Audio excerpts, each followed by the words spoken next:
लोकसभेला मिळालं पाणी व्यवस्थित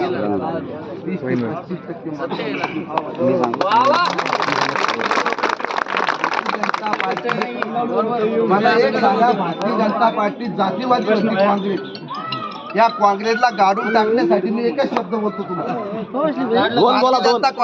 अरे 5 शिक बोला जातीवादी ज्या वेळेला सन्माननीय माझ्यासोबत डॉक्टर जब्बार खान उभा होते त्यावेळेस भारतीय जनता पार्टी जातीवादी नव्हती का?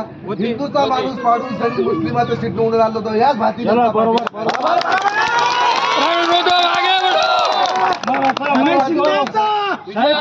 मराठा माणूस पडून मुस्लिम माणूस निवडून आला होता. 30,000 काही मतं निवडून आले ते बी सांगा सरपंच. 30,000 काही मतं आले 30,000 मतं